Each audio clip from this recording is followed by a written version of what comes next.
জিল্লু কি সমস্যা কি তোর? মাল দে। এই তো লই আনছি মাল ধর। এই জিল্লু কি সমস্যা কি ক? হেলিকপ্টার খবর দে। না রে ভাই, হেলিকপ্টার খবর দিতে হইতেন না, আর কাছে টিয়া টুয়া নাই। হিসাইটা দেখছত নি, হিসায় খবর দিয়ে আনছি। এমন একটা বাড়ি দিম কেন হোগা সব যাঁচরা হয়ে যাইব। শাকিব খান শুধুই আমার। বুবলি আর অপবিশ্বাস সেগুন কি বিধবা ভাতা দিয়ে দিছত নি তুই এগুন রে? সেগুনের কি সমস্যা? সবে কদরে যে 20 রাকাত নামাজ নামাজটা গেছে যেটা, হ্যাঁ কি সমস্যা কি? সেখানে আমি 20 রাকাত নামাজ পড়ছি। কিলে 20 রাকাত নামাজ উচিত কিলে আর 2 রাকাত বাড়াই হতে আর না, সমস্যা কি?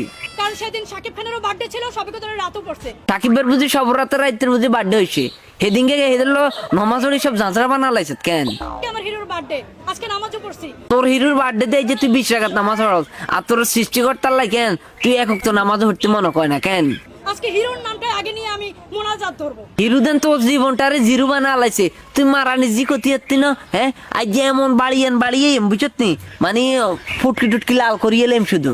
শাকিব খান শুধুই আমার। আকিব ভাই যদি তোর হয়, অপবিশ্বাস আর বুবলি হেগুন কার? হ্যাঁ 18-20 গারে দেন শুধু বিয়ে করে সিরিয়াল ধরে প্রোডাকশন করে থুই যায়, হেগুন কার রে?